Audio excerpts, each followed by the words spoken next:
Minha garganta seca pediu socorro, mas recebi o veneno da ingratidão do homem que mora de favor no meu teto. Sou Cremilda, 74 anos, enfermeira aposentada que já viu a morte de perto. Ele pensa que sou mobília velha, mas esqueceu quem assina a escritura deste apartamento. Sempre achei que a velhice seria como aqueles dias calmos de plantão na enfermaria, quando todos os pacientes dormem e a gente só escuta o barulho do relógio na parede. Trabalhei 40 anos em hospital público, dobrei turno, perdi festas de família, perdi sono, perdi juventude. Tudo para garantir que minha única filha, a Bianca, tivesse o que eu não tive. E no final das contas, para ter o meu canto. Comprei este apartamento com vista para o mar, tijolo por tijolo, com o dinheiro suado de quem limpou muita ferida e segurou muita mão gelada na hora da partida. A vista da varanda é linda, dá para ver a praia e sentir a brisa salgada que entra pela janela. Mas, ultimamente, o ar dentro de casa tem ficado pesado, irrespirável. Faz 3 anos que a Bianca se casou com o Cláudio. No começo, ele parecia um rapaz esforçado, cheio de ideias, mas com pouco resultado. Quando o negócio dele de revenda de carros quebrou, eu fiz o que qualquer mãe faria. Abri as portas da minha casa. "É só por uns meses, dona Cremilda", ele disse, com aquele sorriso que hoje me dá engulhos. Os meses viraram anos. E o hóspede virou o dono da casa, pelo menos na cabeça dele. Eu virei uma sombra no meu próprio apartamento. Evito ficar na sala quando ele está assistindo futebol. Evito cozinhar quando ele está com fome, porque ele reclama do cheiro de alho. Eu me diminuí para caber na vida deles, achando que estava ajudando minha filha. A Bianca. A minha Bianca. Ela trabalha fora o dia todo, chega exausta, e eu vejo nos olhos dela o medo de desagradar o marido.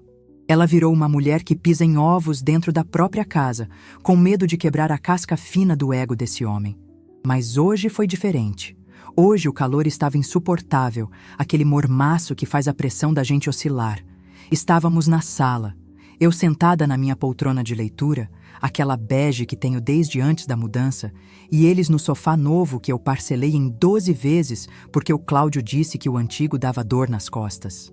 A televisão estava ligada num volume alto, passando algum desses programas de auditório barulhentos. Senti minha boca colar. Aquele aviso do corpo de que a hidratação está baixa. Minhas pernas estavam pesadas, o reumatismo atacado por causa da mudança de tempo que se anunciava no horizonte. A garrafa de água estava na mesa de centro, bem na frente do Cláudio.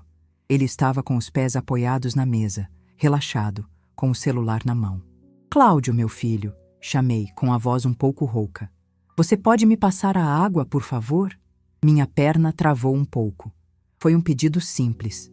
Um pedido que a gente faria até para um estranho na rua. Um pedido que eu atendi milhares de vezes para pacientes que nem sabiam meu nome. O silêncio que se seguiu durou apenas 2 segundos, mas pareceu uma eternidade. Ele não tirou os olhos do celular imediatamente. Primeiro, soltou um suspiro longo, audível, aquele suspiro de quem está sendo incomodado por uma mosca varejeira. Depois, baixou o aparelho lentamente e me olhou. Não havia carinho, nem respeito, nem sequer piedade naquele olhar. Havia apenas desprezo. "Levanta e pega você, velha inútil." O grito dele explodiu na sala, fazendo o lustre tilintar. "Aqui não é hotel. Eu chego cansado de procurar emprego o dia todo e tenho que servir a madame?" O choque foi físico. Senti como se tivesse levado um tapa no rosto. O ar me faltou de verdade dessa vez. Olhei para o lado, buscando o olhar da minha filha, buscando a defesa, o grito dela, a indignação, buscando a Bianca que eu criei para ser forte, para ser justa. A Bianca estava sentada ao lado dele, ela ouviu cada palavra, ela viu a humilhação. Mas o que ela fez partiu meu coração em mais pedaços do que o grito dele. Ela abaixou a cabeça. Encolheu os ombros e fixou o olhar no tapete, fingindo que não existia, fingindo que não ouvia, fingindo que a mãe dela não estava sendo tratada como lixo na frente dela. "Bianca?" sussurrei, incrédula. "Mãe, pega a água, vai. Não custa nada", ela murmurou, sem levantar os olhos, a voz sumindo na garganta. Aquilo doeu mais que a ofensa dele. O grito dele era a grosseria de um homem pequeno. O silêncio dela era a traição de um amor de vida inteira. Naquele momento, algo mudou dentro de mim. A enfermeira Cremilda, que sabia agir em emergências, assumiu o comando. Quando um paciente entra em parada cardíaca, a gente não chora, a gente não grita, a gente age. O sentimento fica para depois. A ação precisa ser fria e precisa. Engoli o choro que queria subir. Respirei fundo, controlando o tremor nas mãos. Apoiei as mãos nos braços da poltrona e fiz força. Minhas articulações estalaram. A dor no joelho veio aguda. Mas eu me levantei. Não olhei para o Cláudio. Não olhei para a Bianca. Caminhei devagar até a mesa de centro. O Cláudio voltou a olhar para o celular, com um sorriso de canto de boca, satisfeito com sua pequena vitória de tirano doméstico. Peguei a jarra. Minha mão tremia, mas não derrubei uma gota. Servi o copo. Bebi ali mesmo, em pé, sentindo a água descer gelada, apagando o fogo da vergonha, mas acendendo uma chama muito mais perigosa no meu estômago. A chama da justiça. Coloquei o copo na mesa com suavidade. Não bati portas, não gritei de volta. Boa noite, disse apenas. Minha voz saiu firme, metálica. Virei as costas e caminhei pelo corredor. Ouvi o Cláudio rir baixinho e comentar algo como: tem que adestrar. Ouvi o silêncio covarde da minha filha continuar preenchendo o ambiente. Entrei no meu quarto e fechei a porta. Girei a chave. Foi o primeiro ato de rebelião. Nunca trancava a porta caso a Bianca precisasse de algo. Mas hoje, a Bianca não merecia entrar. Sentei na beira da minha cama, aquela cama king size que comprei com o dinheiro da minha rescisão, pensando que teria um descanso digno. O quarto estava na penumbra, iluminado apenas pela luz amarela dos postes da rua. Olhei para o guarda-roupa de madeira maciça. Lá em cima, na última prateleira, escondida atrás das cobertas de inverno que a gente quase nunca usa na praia, estava uma caixa de sapatos velha, forrada com papel de presente desbotado. Eles acham que sou uma velha inútil. O Cláudio acha que sou um peso morto que ele tem que tolerar para ter onde morar de graça.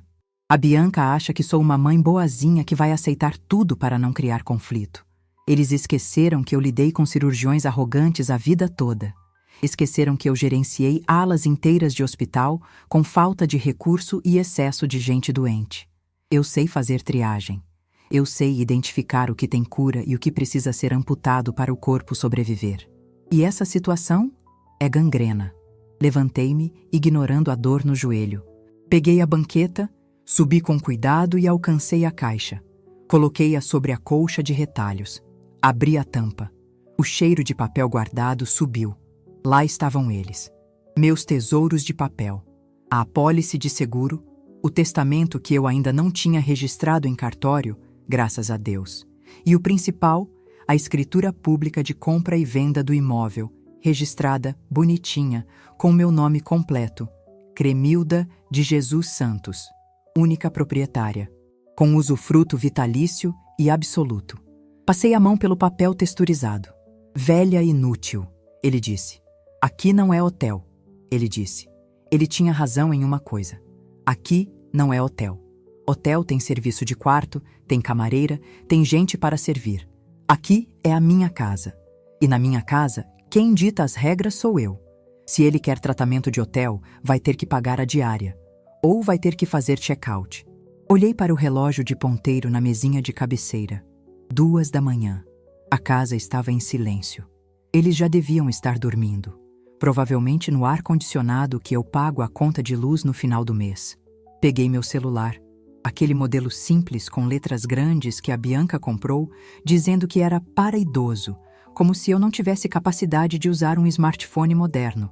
Busquei na agenda. Não precisei procurar muito. O nome estava salvo como Dr. Siqueira, advogado. O Dr. Siqueira não era apenas um advogado qualquer. Era marido de uma colega enfermeira que já faleceu, a Jandira. Ele me ajudou com a papelada da aposentadoria e sempre me disse: Cremilda, se um dia precisar de algo mais sério, me liga. Tenho uma dívida de gratidão com você por ter cuidado da Jandira até o fim. Hesitei por um segundo. Era madrugada. Mas a urgência que eu sentia não podia esperar o sol nascer. A raiva era um combustível que eu não podia deixar evaporar. Apertei o botão verde. Chamou 1, 2, 3 vezes. Alô? A voz do outro lado estava sonolenta, rouca. Quem fala a essa hora? Doutor Siqueira, me perdoe o horário. É a Cremilda. Ouvi o barulho de lençóis se movendo e a voz dele mudou instantaneamente, ficando alerta. Dona Cremilda, aconteceu alguma coisa? É saúde?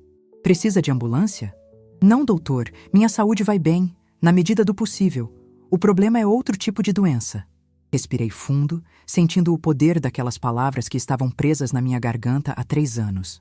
Eu preciso que o senhor me ajude a retomar o meu imóvel. O apartamento onde a senhora mora? Ele perguntou confuso. Mas a senhora não mora com sua filha e seu genro?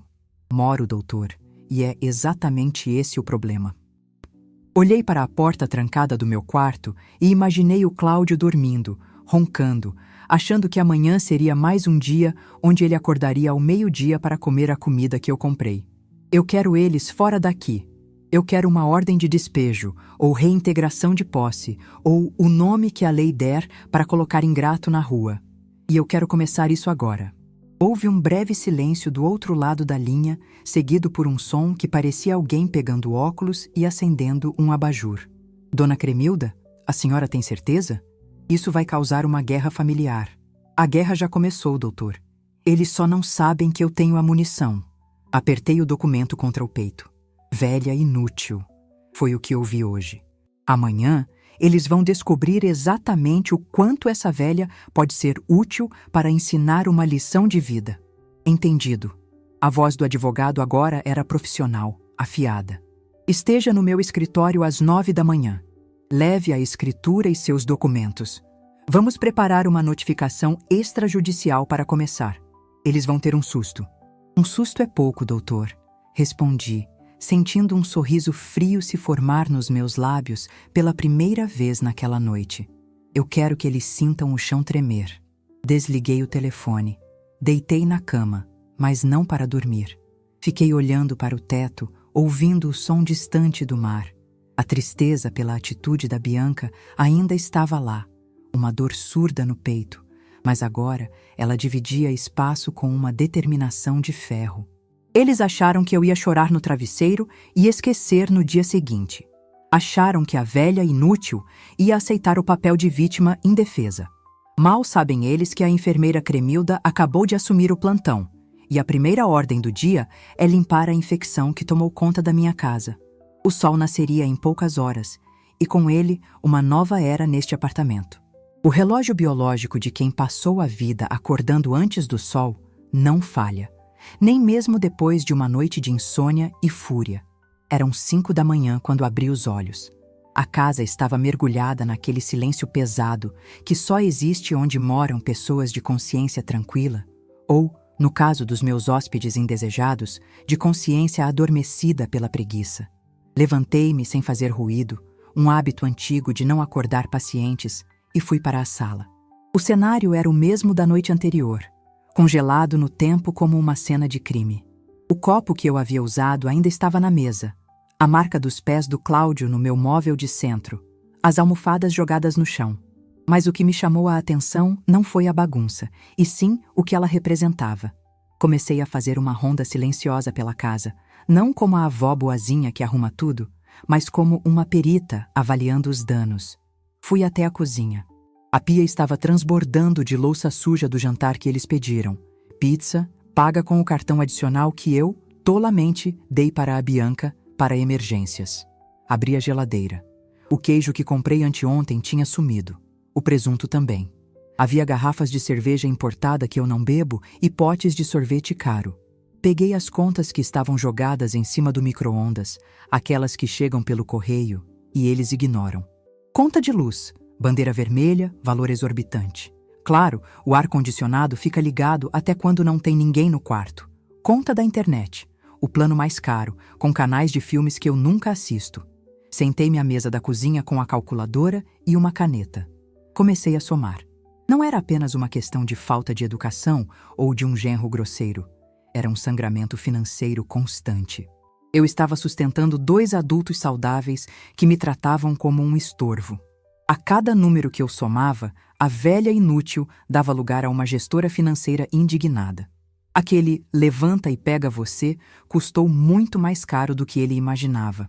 Tomei meu café preto, forte e sem açúcar, vesti minha melhor roupa de sair, um conjunto de linho azul marinho que impõe respeito, e peguei a pasta com os documentos e um item muito especial que eu mantinha guardado a 7 chaves. Meu caderno de capa dura preto. Saí de casa antes que qualquer um deles tivesse a decência de acordar. O escritório do doutor Siqueira ficava no centro, num prédio antigo com elevador pantográfico, daqueles que a gente tem que puxar a grade. Cheguei pontualmente às 9. A secretária me ofereceu água, e eu aceitei, sorrindo internamente com a ironia. Ali, eu era tratada como gente. Quando entrei na sala, o doutor Siqueira se levantou para me cumprimentar. Ele é um homem da minha idade, cabelos brancos bem penteados e aquele olhar sagaz de quem já viu muita briga de herança. Dona Cremilda, a senhora está com uma cara ótima para quem me ligou de madrugada pedindo guerra, disse ele, indicando a cadeira. A raiva rejuvenesce, doutor, respondi, colocando a pasta pesada sobre a mesa de mogno.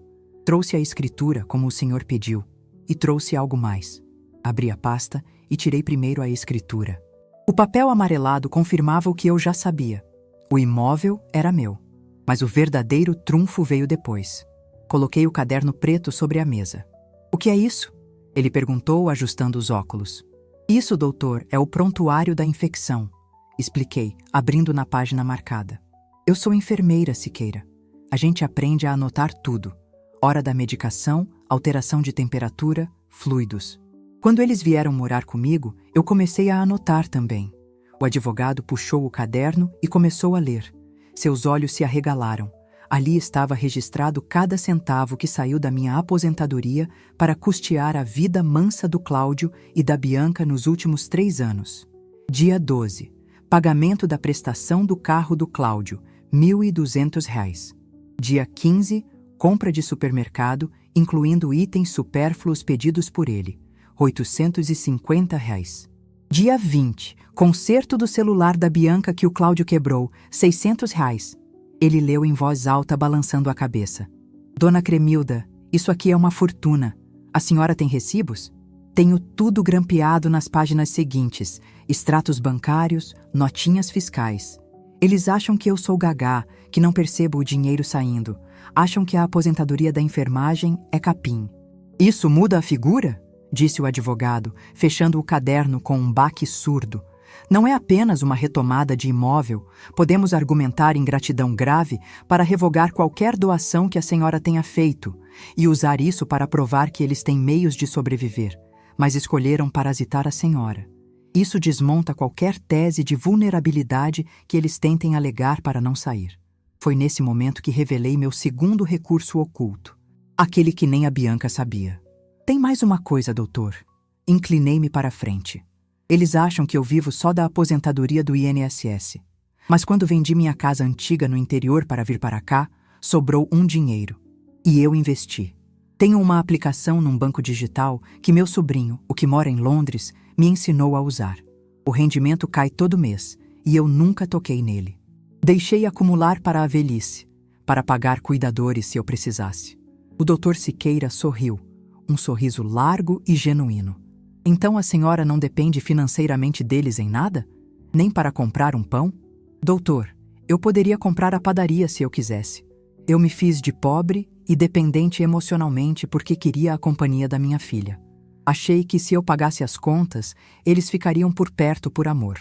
Minha voz falhou por um segundo, a única fraqueza que permiti. Mas descobri que aluguel de afeto é a coisa mais cara que existe e o contrato nunca é renovado.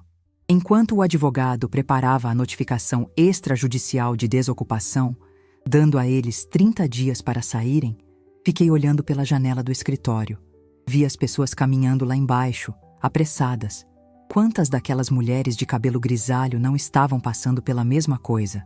Invisíveis, subestimadas, tratadas como mobília velha que deve gratidão por não ser jogada numa caçamba. Passei a vida inteira cuidando de pacientes, cuidando da casa, cuidando da Bianca. A sociedade ensina a gente que a mulher idosa deve ser doce, passiva, a vovó que faz bolo e sorri quando os netos, ou genros, bagunçam a sala. É coisa da idade, dizem. Ela ficou ranzinza, falam quando reclamamos. Eu aceitei esse papel por medo da solidão. Deixei o Cláudio gritar. Deixei ele zombar das minhas novelas. Deixei ele comer a carne de primeira e deixar o frango para mim. Eu me anulei, achando que isso era amor maternal. Que erro grotesco. Amor não é capacho. Amor que exige humilhação não é amor, é cativeiro. Olhei para minhas mãos, repousadas sobre o colo. Mãos que já seguraram bisturis, que já fizeram massagem cardíaca, que já fecharam olhos de mortos e apararam bebês escorregadios. Essas mãos têm força. Elas não servem apenas para segurar um copo de água trêmulo. Elas servem para assinar despejos, servem para trancar portas, servem para apontar a saída. Está pronto, disse o Siqueira, me entregando um envelope pardo, grosso. Isso vai ser entregue por um oficial de cartório amanhã. Mas a senhora já pode ir preparando o terreno. Preparar o terreno? Perguntei, guardando o envelope na bolsa. Sim. Corte as regalias. Mostre que a fonte secou. A reação deles vai ser a prova final que precisaremos caso eles decidam brigar na justiça. Saí do escritório me sentindo 2 centímetros mais alta. O sol do meio-dia batia forte no asfalto, mas eu não sentia calor. Sentia a frieza calculista de quem tem um plano. Cheguei em casa perto de 1 da tarde. Ao abrir a porta, o cheiro de café requentado invadiu minhas narinas. O Cláudio estava na sala, jogado no sofá, ainda de pijama, com o controle remoto na mão. A Bianca não estava. Devia ter ido trabalhar, fugindo da realidade como sempre. Ele nem virou a cabeça quando entrei. Demorou, hein, dona Cremilda? Soltou ele, sem tirar os olhos da TV. A geladeira tá vazia. Não tem almoço hoje? Parei no meio da sala. Olhei para aquele homem de 35 anos, saudável, forte, que se recusava a trabalhar em qualquer coisa que não fosse do nível dele, enquanto exigia comida de uma mulher de 74. A imagem externa era clara. Uma senhora idosa, de bolsa e sapatos baixos, parada diante de um homem jovem e dominador. Mas a realidade interna era o oposto. Ele via uma serva. Eu via um parasita prestes a receber a dose cavalar de antibiótico. Não fui ao mercado, respondi. Minha voz saiu calma, sem a tremedeira da noite anterior. Ele finalmente me olhou, franzindo a testa, confuso com a falta de desculpas. E a gente vai comer o quê? Eu não sei o que a gente vai comer, disse caminhando em direção ao meu quarto. Eu almocei na rua. Como é que é? Ele se sentou, a irritação crescendo. E eu? A Bianca chega à noite morrendo de fome. Parei com a mão na maçaneta da porta do meu quarto. Virei-me lentamente. O senhor tem 2 pernas, 2 braços e saúde perfeita, Cláudio. Acredito que seja capaz de ir até a padaria. Ou, quem sabe, levantar e pegar você mesmo a sua comida. Afinal, aqui não é hotel. Usei as mesmas palavras dele. O mesmo tom. Vi o rosto dele ficar vermelho, a boca abrir e fechar sem som. Ele não esperava o ricochete. Ele estava acostumado a chutar cachorro morto, não a ver o cachorro mostrar os dentes. Entrei no meu quarto e, novamente, tranquei a porta. Tirei os sapatos e sentei na minha poltrona. O envelope pardo estava sobre a cama, pulsando como um coração vivo. O primeiro passo estava dado. Agora, precisava traçar a estratégia dos próximos dias. Não adiantava apenas entregar o papel. Eles iriam rasgar, gritar, fazer chantagem emocional. A Bianca viria chorando, dizendo que eu estava sendo cruel, que o Cláudio estava passando por uma fase difícil há 3 anos. Eu precisava ser cirúrgica. Peguei meu celular e abri o aplicativo do banco. Cancelei os cartões adicionais. Em seguida, liguei para a operadora de TV, a cabo e internet. Pois não, senhora, atendeu a moça. Gostaria de fazer uma alteração no meu pacote. Quero cancelar os canais de esporte e filmes. E quero mudar a senha do Wi-Fi. A senhora está com problemas técnicos? Não, minha filha. Estou com problemas de pragas na residência e preciso cortar a alimentação delas. Enquanto a atendente fazia as alterações, ouvi o Cláudio na sala, xingando porque a televisão devia ter saído do ar ou travado. Sorri. Um sorriso pequeno, contido. A guerra silenciosa tinha começado. Eu não precisava gritar. Eu tinha o poder da infraestrutura. Eles viviam no meu mundo, sob as minhas regras, financiados pelo meu suor. E eu estava prestes a desligar os aparelhos que mantinham essa vida artificial funcionando. Amanhã, o oficial de justiça chegaria. Mas hoje o Cláudio ia descobrir que a velha inútil controla o roteador, a despensa e a conta de luz, e que a enfermeira Cremilda acabou de decretar o fim do horário de visitas. Acordei com a leveza de quem tirou 1 tonelada das costas, embora o peso físico da idade ainda estivesse nos meus ossos. O sol entrava tímido pela fresta da cortina, iluminando a poeira que dançava no ar. Antigamente, aquela poeira me faria pular da cama para pegar o espanador, preocupada com a rinite do Cláudio. Hoje, olhei para ela e achei bonita. A sujeira deles não era mais problema meu. Levantei-me e cumpri meu ritual. Lavei o rosto, passei meu creme de arnica nos joelhos e vesti meu roupão. Fui para a cozinha. O silêncio da casa era diferente. Não era aquele silêncio de paz, mas a calmaria que antecede a tempestade. Olhei para o roteador da internet piscando com uma luz laranja insistente. Sorri. Eu tinha mudado a senha pelo aplicativo do celular antes de dormir. A nova senha era Trabalho Dignifica 1950. Duvido que o Cláudio, com toda a sua esperteza de rua, adivinhasse essa. Preparei meu café. Dessa vez, fiz apenas 2 xícaras na cafeteira pequena, a medida exata para mim. O cheiro do pó coado na hora invadiu a cozinha, aquele aroma de conforto que abraça a gente por dentro. Cortei uma fatia grossa de mamão, tirei as sementes com calma cirúrgica e sentei-me para comer. Eram 10 da manhã quando o primeiro sinal de vida, ou de reclamação, surgiu. Ouvi a porta do quarto deles abrir com força e os passos pesados do Cláudio no corredor. Ele veio coçando a barriga, com a cara amassada de quem dormiu demais e sonhou pouco. "Dona Cremilda!" Ele gritou antes mesmo de chegar à cozinha. "A senhora mexeu no módem?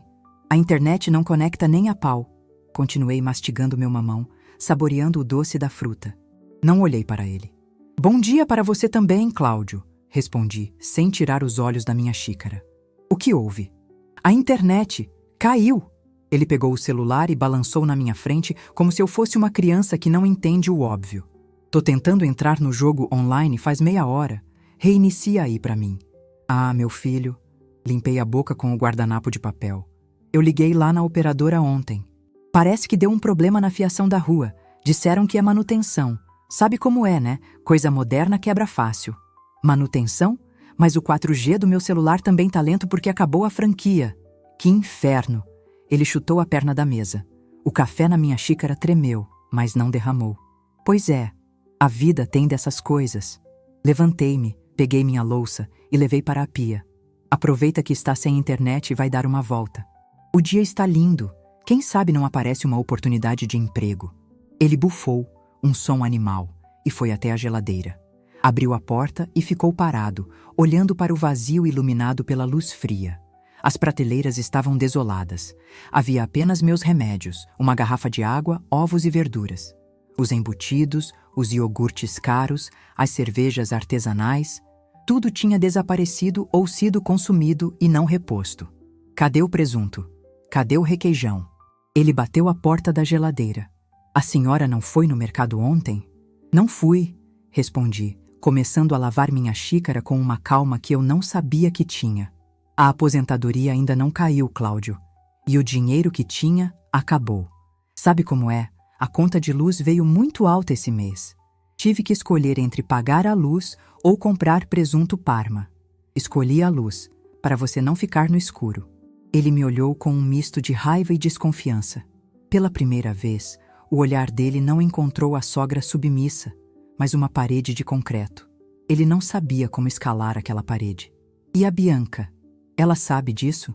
"A Bianca é adulta, Cláudio. Ela sabe que dinheiro não nasce em árvore, embora vocês ajam como se eu tivesse um pomar de notas de R$ 100 no quintal." Ele saiu da cozinha resmungando palavrões baixinho, voltou para o quarto e bateu a porta. Voltei a sorrir. Era o primeiro round.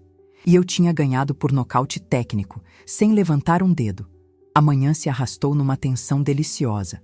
Eu fui para a área de serviço. Separei minhas roupas, as camisolas, as blusas de algodão, as meias de compressão. Coloquei tudo na máquina. No cesto ao lado, as roupas deles transbordavam. Camisas de futebol suadas, calças jeans pesadas, roupas íntimas que eu, por vergonha alheia, sempre lavava e dobrava. Hoje não. Deixei o cesto deles exatamente onde estava. O cheiro de suor azedo começava a subir. Fechei a tampa da máquina com as minhas roupas, coloquei o sabão e apertei o botão. O barulho rítmico da lavagem era música para os meus ouvidos.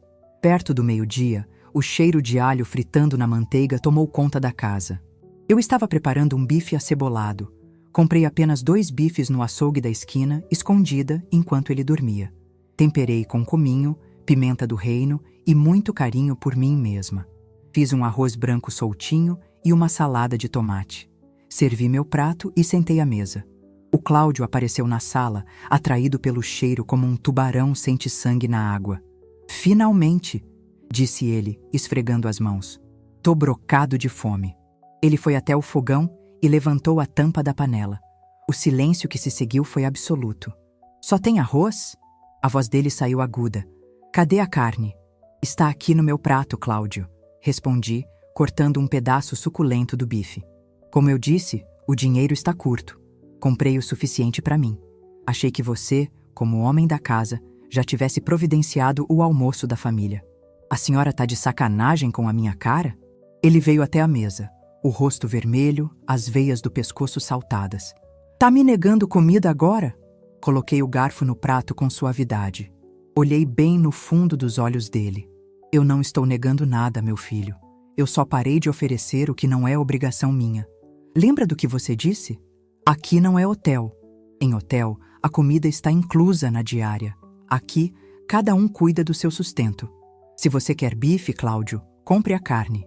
O gás e o óleo eu até cedo, por caridade. Ele abriu a boca para gritar, mas algo na minha postura o travou. Talvez fosse a faca de serra que eu segurava com firmeza, ou talvez fosse a frieza no meu olhar, tão diferente da vovó chorosa de 2 dias atrás. Ele recuou. Você vai ver quando a Bianca chegar. Você vai ver. Ele pegou as chaves do carro e saiu batendo a porta da frente com tanta força que o quadro de Jesus na parede ficou torto. Comi meu bife em paz. Estava delicioso. Às 5 da tarde, meu celular tocou. Era a Bianca. Deixei tocar 3 vezes antes de atender. Precisava treinar a ansiedade dela. Mãe! A voz dela estava tremida, beirando o pânico. Mãe, aconteceu alguma coisa com o cartão? Oi, minha filha. Tudo bem? Como está o trabalho? Mãe, esquece o trabalho. Tô no caixa do supermercado com 2 sacolas e o cartão não passou. Deu transação não autorizada. Tentei 3 vezes. Que vergonha, mãe. Tem fila atrás de mim. Ah, Bianca. Fiz minha melhor voz de senhora confusa. É aquele cartão adicional que eu te dei?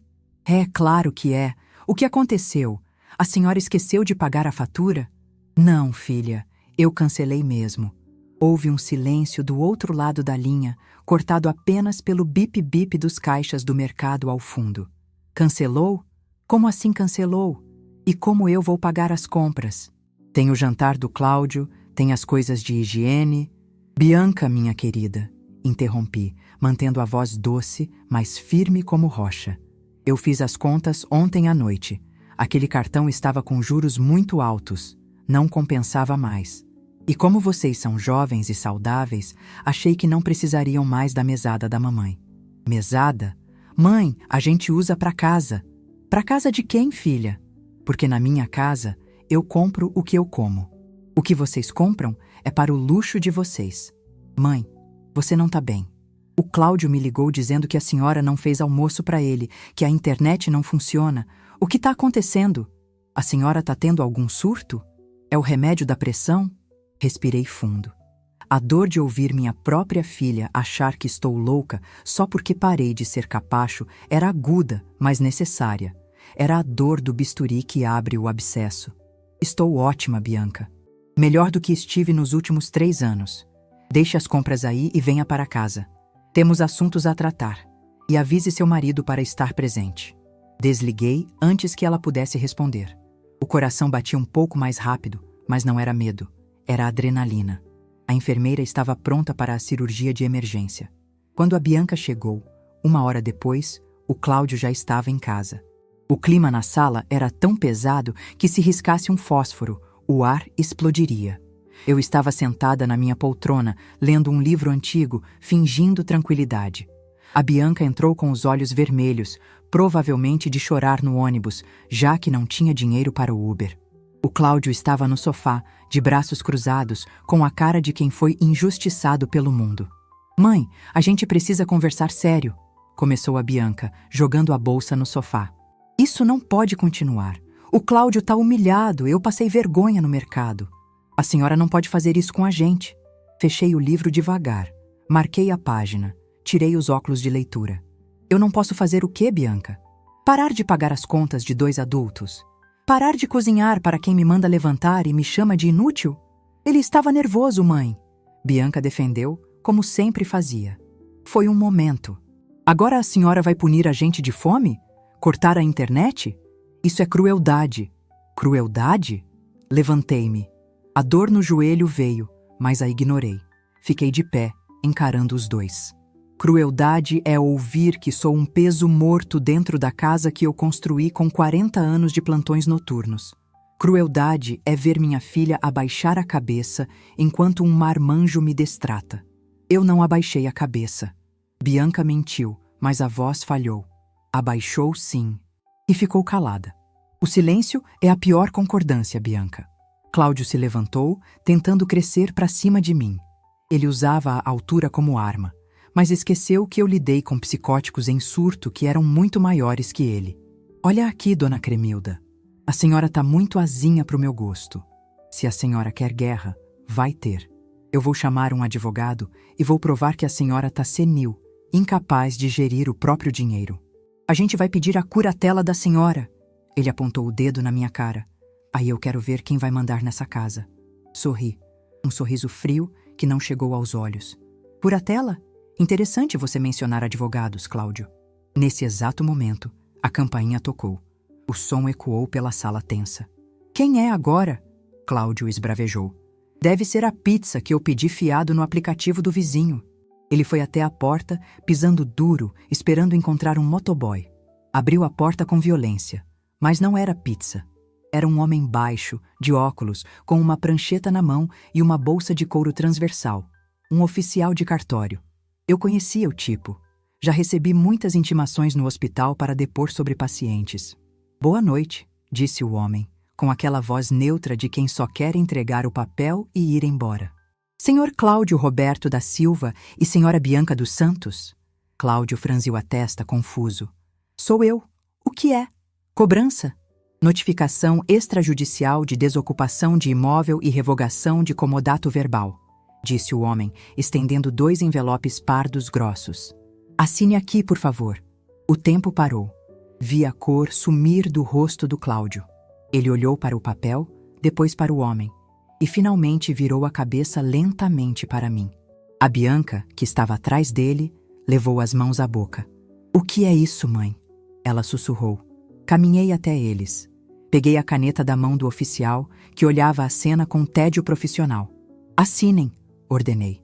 "É apenas a formalização da nossa nova realidade." Cláudio assinou com a mão trêmula, rabiscando o papel com raiva. O oficial destacou as vias, entregou os envelopes e foi embora, deixando para trás o cheiro de ozônio de uma bomba que acabara de detonar. Cláudio rasgou o envelope ali mesmo, no hall de entrada. Seus olhos corriam pelas linhas jurídicas, palavras como prazo improrrogável, 30 dias, uso indevido, ingratidão. Você tá expulsando a gente?" Ele gaguejou. A arrogância tinha evaporado, dando lugar a um medo genuíno. 30 dias? Para onde a gente vai? Isso não é problema meu, respondi, voltando para a minha poltrona e pegando meu livro. Sugiro que usem a internet do vizinho para procurar aluguel. Ouvi dizer que kitnet na periferia está com preço bom. Mãe! Bianca caiu de joelhos no tapete chorando. A senhora não pode fazer isso. Sou sua filha. Exatamente por ser minha filha, Bianca, que eu estou fazendo isso. Olhei para ela com uma tristeza profunda, mas sem recuar 1 milímetro. Estou te dando a chance de aprender a caminhar com as próprias pernas, já que as minhas estão cansadas de carregar vocês dois nas costas. Isso não vai ficar assim, Cláudio gritou, amassando o papel. Eu tenho direitos. Eu moro aqui há 3 anos. Tenho união estável. Tenho posse. Você tinha uma sogra generosa, Cláudio. Corrigi, com a voz calma de quem dita o óbito. Agora você tem uma proprietária irritada e um advogado muito competente. O Dr. Siqueira mandou lembranças e disse para avisar que se vocês não saírem em 30 dias, a próxima notificação não vem do cartório, vem do juiz e vem acompanhada da polícia. Eles ficaram ali, parados na sala, com os papéis na mão, como 2 crianças perdidas num aeroporto. A ficha estava caindo. A velha inútil não só sabia se levantar para pegar água. Ela sabia se levantar para derrubar o mundo deles. Voltei a abrir meu livro, embora as letras dançassem um pouco na minha frente por causa da emoção contida. Ah, e antes que eu me esqueça, disse, sem levantar os olhos da página. Amanhã vou trocar a fechadura do portão de baixo. Se saírem, não esqueçam a chave nova, mas só vou entregar uma cópia. E vai ficar com a Bianca. O silêncio que reinou na sala depois disso foi o som mais bonito que já ouvi em anos. Era o som do respeito sendo imposto à força, já que não foi dado por amor. A execução silenciosa estava completa. Agora, restava ver se eles teriam a dignidade de sair andando ou se precisariam ser arrastados. De qualquer forma, a minha casa voltaria a ser minha. Nem que fosse a última coisa que eu fizesse nessa vida. Os dias que se seguiram à visita do oficial de justiça não foram de gritaria, como eu imaginava, mas de um silêncio pantanoso, daqueles que a gente sente quando entra numa ala de isolamento. A casa, antes palco da soberba do Cláudio e da submissão da Bianca, transformou-se num campo minado onde ninguém sabia onde pisar.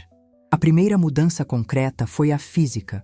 Sem a minha empregada doméstica, que eu dispensei temporariamente dizendo que viajaria apenas para cortar mais essa mordomia deles, a sujeira começou a aparecer. Não a minha, claro. Meu quarto, meu banheiro e a cozinha, logo após eu usar, continuavam impecáveis. Mas a sala, o banheiro social, o quarto deles, começaram a acumular a crosta da realidade. Copos esquecidos, papéis de bala, toalhas úmidas jogadas sobre o sofá novo. Eu via o Cláudio andando pela casa como um animal enjaulado, sem internet para os jogos, sem televisão a cabo para o futebol e sem dinheiro para a cerveja artesanal. Ele foi obrigado a encarar o tédio e a própria insignificância. Ele tentava usar os dados móveis do celular, mas o sinal aqui no apartamento, com essas paredes grossas de prédio antigo, é péssimo. Eu o via na varanda, esticando o braço para o céu como se tentasse pescar um sinal divino, suando naquele calor de março, enquanto eu lia meus livros no frescor do meu ventilador de teto silencioso. A Bianca, por sua vez, parecia um fantasma. Saía cedo para o trabalho com os olhos inchados e voltava tarde, trazendo sacolas murchas com o básico do básico. Ela tentou, nos 2 primeiros dias, manter a postura de ofendida, não falando comigo. Passava por mim na cozinha de nariz empinado. Mas a fome e o desconforto têm um jeito curioso de baixar a crista de qualquer um. Na 4ª noite após a notificação, a estratégia deles mudou. A fase do choque passou e entrou a fase da negociação desesperada, misturada com aquela manipulação barata que eu conheço de longe. Eu estava na sala, terminando de preencher umas palavras cruzadas, hábito que mantém a mente afiada, quando o Cláudio sentou no sofá. Ele não se jogou como de costume. Sentou na ponta, com as mãos entre as pernas, numa postura que tentava imitar humildade, mas que só transpirava falsidade. Dona Cremilda, começou ele com a voz mansa. Aquela voz de vendedor de carro usado tentando passar um veículo com motor batido. A gente pode ter uma conversa civilizada? Sem papéis de advogado, sem ameaças? Somos família, na final. Abaixei a revista devagar, tirei os óculos e o encarei. Eu sempre conversei civilizadamente, Cláudio. Foi você quem gritou. Mas diga, estou ouvindo. O tempo de vocês é curto, então é bom não desperdiçar.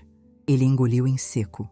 A Bianca apareceu no corredor, encostada na parede, roendo a unha, hábito que ela tinha abandonado na adolescência e que agora voltara com força total. Veja bem. Ele tentou sorrir, mas saiu uma careta. Eu e a Bianca andamos conversando. A gente entende que a senhora ficou chateada com aquele dia. Eu estava estressado, falei sem pensar. Peço desculpas, de verdade. Mas essa história de despejo, isso é radical demais, né? A senhora não vai jogar a própria filha na rua. Eu não estou jogando ninguém na rua, Cláudio. Estou devolvendo a responsabilidade da vida de vocês para as mãos de vocês. Respondi calmamente. E sobre o falar sem pensar, a boca fala do que o coração está cheio. Você não me chamou de inútil por acaso. Você acredita nisso? Não. Foi o calor do momento. Ele se exaltou um pouco, mas logo se conteve, lembrando que quem tinha o poder agora era eu. Olha, eu tenho uma proposta. A gente esquece esse papel do cartório. Eu arrumo uns bicos, ajudo na conta de luz. A gente volta a ser uma família feliz. A senhora já tem idade, dona Cremilda. Ficar sozinha aqui, nesse apartamento enorme, é perigoso. E se a senhora cair no banho, quem vai socorrer? Ah, o golpe da fragilidade. O argumento clássico para amedrontar idosos. Ele estava tentando vender a própria presença como um serviço de segurança indispensável. Soltei uma risada curta, seca. Cláudio, eu trabalhei 30 anos em pronto-socorro. Se eu cair no banho, eu me arrasto até o telefone e chamo o SAMU. Eles chegam mais rápido e com mais boa vontade do que você sairia desse sofá.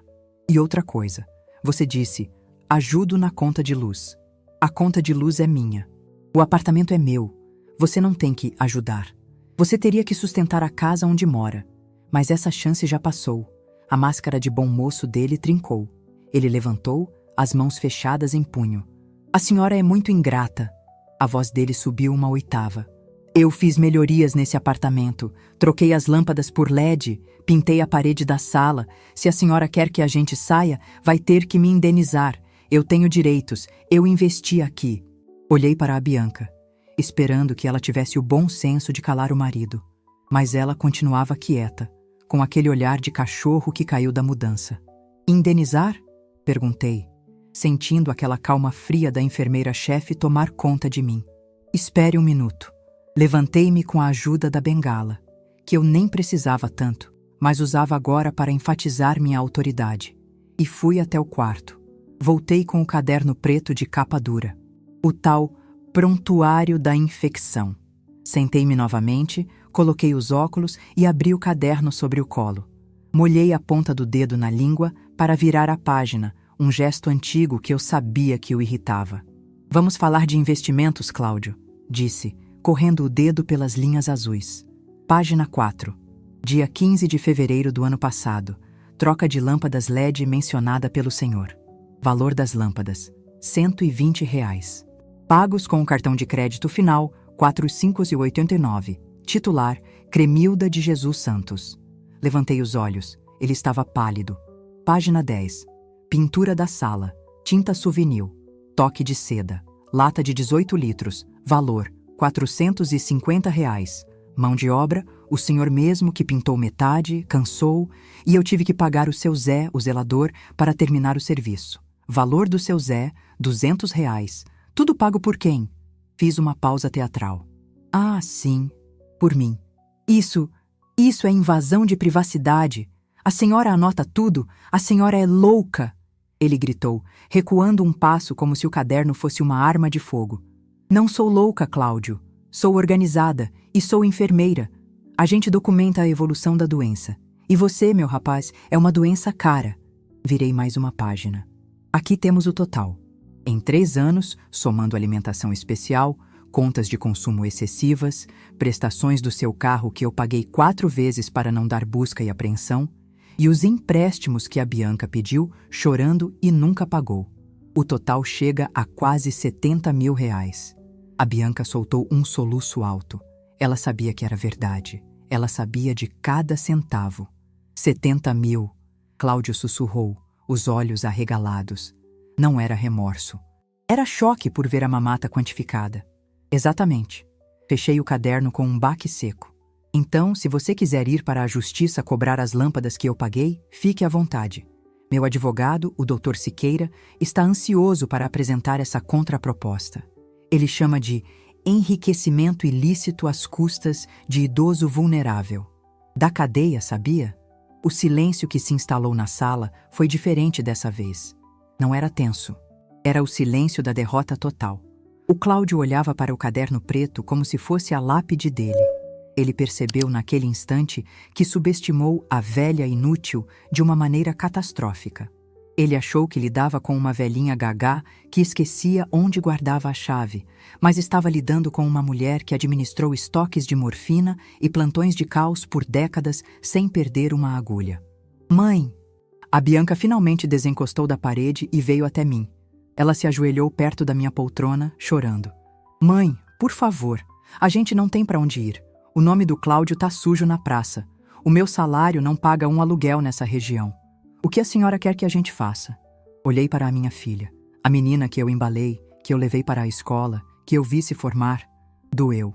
Doeu fundo ver a mulher que ela se tornou, tão dependente, tão cega. Mas amor de mãe também é saber a hora de cortar o cordão umbilical, mesmo que ele já esteja calcificado. Eu quero que vocês cresçam, Bianca. Minha voz saiu embargada, mas firme. Eu quero que vocês descubram a força que dizem ter. Vocês são jovens. Têm saúde, têm a vida toda pela frente. Eu estou no terço final. Eu mereço paz. Eu mereço andar na minha casa sem pisar em ovos. Eu mereço beber minha água sem ser humilhada. Mas 30 dias é muito pouco, ela implorou. É tempo suficiente, respondi. Se vocês gastarem menos tempo reclamando e mais tempo procurando, vocês acham. E tem mais uma coisa. Levantei-me novamente e fui até a estante. Atrás de uma foto antiga do meu marido falecido, havia um envelope bancário. Peguei-o e mostrei para eles, sem entregar. Vocês acham que eu vivo só da aposentadoria, contada, sofrida? Vocês acham que eu dependo de vocês emocionalmente e que financeiramente sou um poço sem fundo que vocês podem secar? Abri o envelope e tirei um extrato de investimento. Apenas mostrei o saldo final de longe. Os olhos do Cláudio quase saltaram das órbitas. Havia 6 dígitos ali. Fruto da venda da minha casa no interior, de anos de plantões dobrados, de economia, de juros compostos. Eu tenho dinheiro, Cláudio. Eu tenho muito mais do que você imagina. Eu poderia comprar um apartamento para vocês se eu quisesse. Eu poderia pagar o aluguel de vocês por 5 anos sem nem sentir cócegas no meu saldo. Vi a ganância brilhar no olho dele por um segundo, substituindo o medo. Então, ele deu um passo à frente, quase sorrindo. Então a senhora pode ajudar? Poxa, dona Cremilda, com essa grana toda custa dar uma força? Custa, cortei, gelada. Custa a minha dignidade. E esse é um preço que eu não pago mais. Esse dinheiro é meu. É para a minha velhice, para os meus remédios, para as minhas viagens que eu nunca fiz porque estava ocupada sustentando o marmanjo. Vocês não vão ver nem a cor desse dinheiro. Nem um centavo. A senhora vai deserdar a própria filha? Cláudio jogou a última cartada, a ameaça moral. Herança é o que sobra quando a gente morre, Cláudio. Eu estou bem viva e pretendo gastar tudo. Se sobrar algo, a Bianca recebe. Mas até lá, o banco sou eu. E o crédito de vocês foi negado por falta de pagamento moral. Guardei o extrato de volta no envelope e o envelope no meu bolso. O poder naquela sala tinha mudado de mãos de forma tão palpável que quase podia ser tocado. Antes, eles eram os donos da energia, da juventude, do futuro. Eu era o passado, o peso. Agora, eu era a detentora dos recursos, da propriedade e da lei. Eles eram apenas hóspedes indesejados com data de validade vencida. Vocês têm 26 dias restantes, anunciei, olhando para o relógio na parede. Sugiro que comecem a empacotar as coisas. E Cláudio? Ele me olhou, derrotado, os ombros caídos, parecendo menor do que realmente era. Aquela furadeira que você diz que é sua? A nota fiscal está no meu nome. Fica no apartamento. Virei as costas e fui para a cozinha preparar meu chá de camomila. Minhas mãos não tremiam mais. Pelo contrário, sentia uma firmeza que não sentia há anos. Enquanto a água fervia, ouvi o Cláudio sussurrar algo para a Bianca na sala. Sua mãe ficou louca. Ela virou o demônio. Não, Cláudio, ouvi a Bianca responder, pela primeira vez com um tom de voz que não era de submissão total, mas de uma triste resignação. Ela não ficou louca. Ela só cansou de ser trouxa. E a culpa é nossa. Sorri para a chaleira. A água borbulhava, soltando vapor. Servi meu chá e fui para a varanda. A brisa do mar estava forte naquela noite. Sentei-me na minha cadeira de balanço. Através da porta de vidro, eu via a sala. O Cláudio estava no celular, provavelmente ligando para algum amigo para pedir favor, gesticulando nervoso. A Bianca estava sentada no chão, separando livros e bibelôs, chorando baixo, mas fazendo o que tinha que ser feito. Começava o desmonte. A sensação de triunfo não era eufórica, como ganhar na loteria. Era uma sensação sólida, como a de um osso quebrado que foi colocado no lugar e engessado. Ainda dói um pouco, incomoda, mas você sabe que está curando do jeito certo. Eles tentaram de tudo naquela noite. Tentaram a pena, tentaram a ameaça, tentaram a culpa, mas bateram de frente com a muralha da minha experiência. Eles esqueceram que para lidar com a morte e a doença todos os dias, como eu lidei, a gente cria uma casca. Eles só arranharam essa casca. Tomei um gole do chá. Estava perfeito. Sem açúcar, como a vida deve ser. Real, quente e às vezes amarga, mas que cura por dentro. De repente, o Cláudio apareceu na porta da varanda. Ele parecia ter envelhecido 10 anos em 1 hora. Dona Cremilda, ele chamou, sem entrar no meu espaço. Ele sabia que ali era território proibido agora. A gente vai precisar de caixas de papelão. A senhora sabe onde arrumar? Olhei para ele, balançando suavemente na cadeira. No supermercado eles dão, se você pedir com educação. Ou você pode comprar na papelaria. Mas vai ter que ir andando, porque eu não vou dar dinheiro para gasolina. Ele assentiu, engoliu a raiva e saiu. Fechei os olhos e respirei fundo o cheiro de maresia. A velha inútil tinha acabado de dar a maior lição de gestão doméstica que aquela família já viu. E o melhor de tudo, eu fiz isso sentada, bebendo chá, sem levantar a voz uma única vez depois daquele primeiro dia. A autoridade não precisa de gritos. Ela precisa de fatos, documentos e a chave do cofre. E eu tinha os 3. Amanhã seria um novo dia. Um dia a menos para eles. Um dia a mais para a minha liberdade. Eu podia sentir o apartamento respirando aliviado junto comigo, como se as paredes também estivessem ansiosas para se livrar daquela energia pesada. A justiça tarda, dizem. Mas no meu caso, ela chegou de bengala, óculos de leitura e com um caderno preto na mão, pronta para cobrar cada centavo do desrespeito. Eles ainda não sabem, mas a verdadeira transformação ainda está por vir. Porque quando eles saírem por aquela porta, a Cremilda que vai ficar aqui não será a mesma que eles encontraram 3 anos atrás. Aquela mulher morreu na hora que lhe negaram um copo d'água. A que nasceu no lugar dela tem sede de vida e não vai aceitar menos do que um banquete.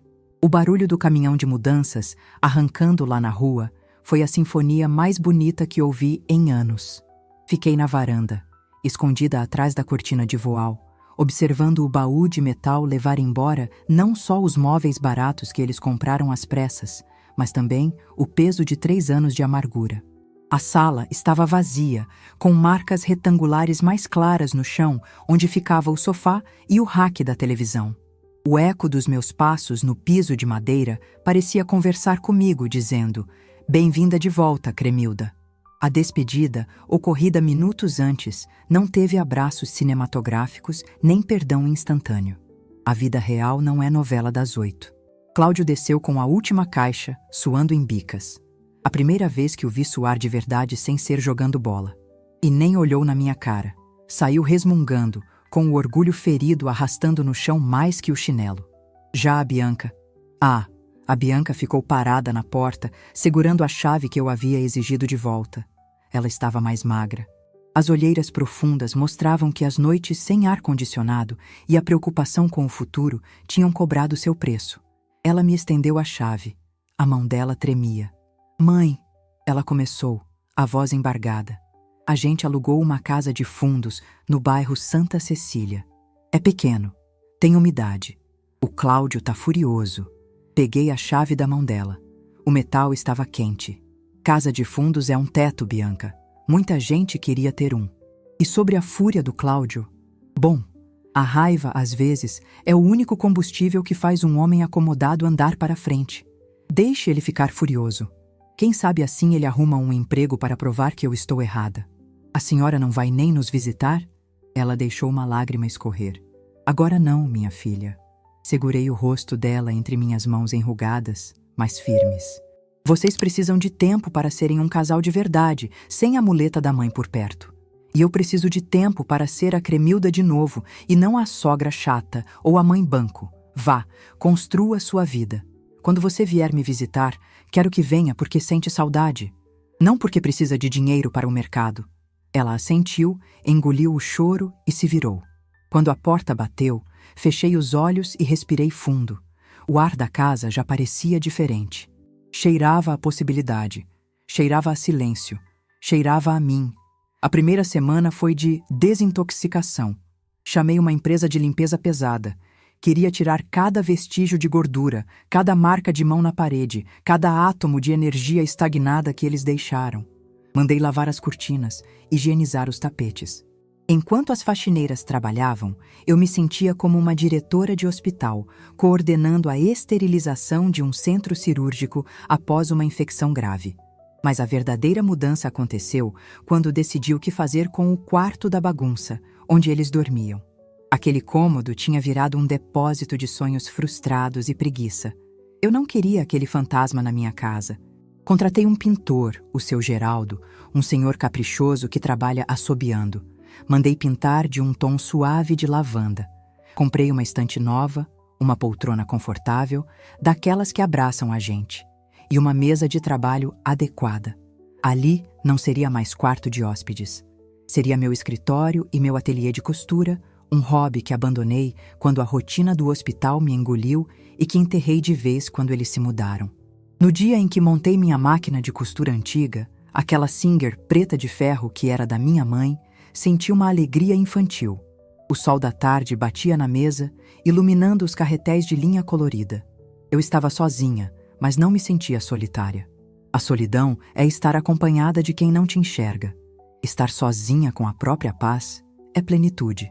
Mas a velha inútil ainda tinha muito o que oferecer ao mundo lá fora. Eu não retomei minha casa para ficar trancada nela esperando a morte chegar. Certa manhã, desci para a área comum do condomínio. Havia um grupo de senhoras jogando cartas no salão de festas. Sempre passei por elas correndo, com sacolas de compras para alimentar a boca nervosa do meu genro, e nunca parei. Dessa vez, parei. "Bom dia, meninas", disse eu, com meu melhor sorriso. Elas pararam o jogo. Dona Odete, a síndica, ajeitou os óculos. "Dona Cremilda, bom dia. A senhora sumiu. Soubemos que a filha mudou. Ficou tudo muito quieto lá em cima." "Mudou sim, Dona Odete. O passarinho precisava voar e eu precisava limpar o ninho." Puxei uma cadeira. "Escuta, vi no quadro de avisos que tem muita gente idosa aqui no prédio reclamando de dificuldade para ir ao posto de saúde medir pressão e glicose." "Ah, é um custo, minha filha", respondeu Dona Zuleika, uma senhora simpática de cabelos roxos. "O posto é longe, a fila é grande e a gente cansa." "Pois então, eu sou enfermeira aposentada, tenho meu aparelho de pressão, tenho o glicosímetro.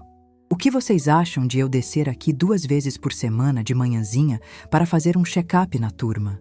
De graça, claro, só pelo prazer da prosa." Os olhos delas brilharam.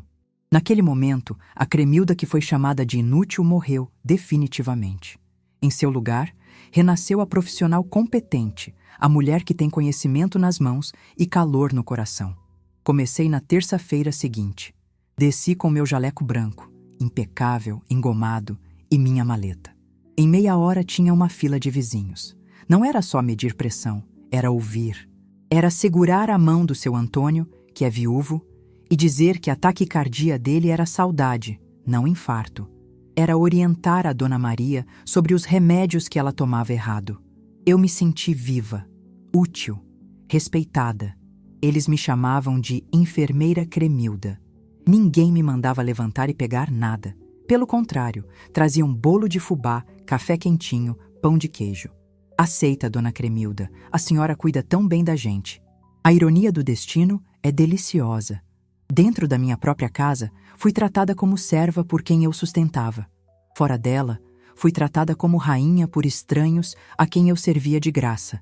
3 meses se passaram.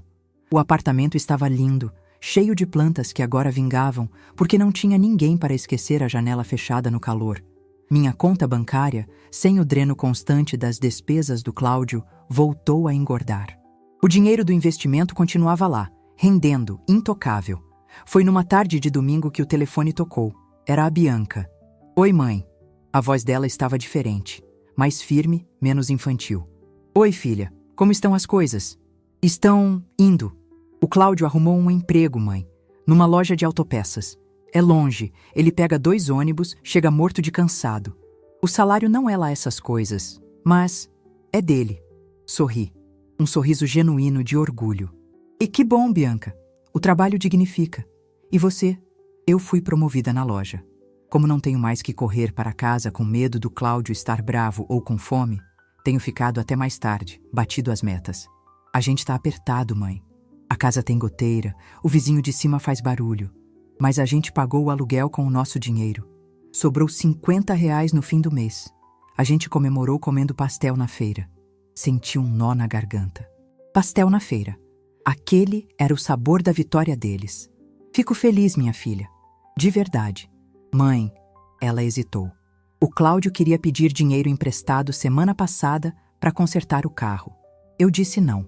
Eu disse, minha mãe não é banco. E se você quer andar de carro, conserte com seu suor. Ele ficou bravo, dormiu no sofá, mas no dia seguinte foi trabalhar de ônibus. Você está virando uma mulher forte, Bianca. Eu tive a quem puxar, né? Ela riu, um riso curto e emocionado. Mãe, desculpa por tudo, por ter sido fraca, por ter deixado ele te tratar daquele jeito. Eu precisava desse choque. A senhora salvou meu casamento, ou pelo menos salvou a minha dignidade dentro dele. Eu só dei um empurrão, filha. Voar é com você. Desliguei o telefone sentindo uma paz que eu não conhecia. A lição foi dura, amarga como dipirona em gotas, mas curou a febre. Eles estavam crescendo. Sofrendo, sim, mas crescendo. A vida é feita de calos, não de almofadas de veludo. Levantei-me da poltrona e fui até a cozinha. A luz do pôr do sol entrava dourada pela janela, iluminando o piso limpo. Abri a geladeira. Estava cheia de coisas que eu gosto. Iogurte de ameixa, queijo Minas Frescal, suco de uva integral. Nada de cerveja, nada de restos de pizza. Peguei minha garrafa de água de vidro, aquela bonita que comprei numa loja de decoração só para mim. Enchi um copo de cristal. A água estava gelada, cristalina, pura. Fui para a varanda e me sentei de frente para o mar. O céu estava pintado de laranja e roxo.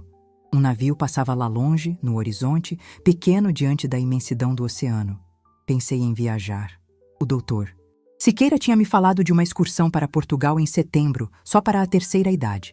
Turismo sênior, eles chamam. Antes eu diria que não podia deixar a casa sozinha, que a Bianca precisava de mim. Agora? Agora eu já estava planejando quais vestidos levar. Quero ver o Rio Tejo, quero tomar vinho do Porto. Quero gastar o meu dinheiro comigo, porque caixão não tem gaveta, e a vida é um sopro que a gente não pode desperdiçar, servindo quem tem braço para se servir. Olhei para o copo na minha mão. As gotículas de condensação escorriam pelo vidro. Lembrei-me daquela noite, do grito, da humilhação. Levanta e pega você, velha inútil. Aquele grito não foi o fim, foi o começo. Foi o despertador que tocou alto numa vida que estava dormindo. Eu agradeço, de certa forma, ao Cláudio. A grosseria dele me devolveu a mim mesma. Levei o copo aos lábios e bebi. A água desceu refrescante, hidratando cada célula do meu corpo, lavando as últimas mágoas. Nunca uma água teve um gosto tão bom. O gosto da liberdade, da autonomia, da justiça feita com as próprias mãos. Sou Cremilda, 74 anos, enfermeira, proprietária, viajante e mulher. Inútil? Só para quem não sabe o peso que essas mãos conseguem carregar e a força que elas têm para abrir portas. E fechar também. Coloquei o copo vazio na mesa ao lado. O mar continuava batendo nas pedras lá embaixo, eterno, forte, incansável. Assim como eu. Amanhã tenho plantão de aferição de pressão no térreo às 8. E depois? Depois eu vou ao shopping comprar uma mala nova. Uma bem grande. A sede que eu tinha foi saciada. Agora, o que eu tenho é fome de viver.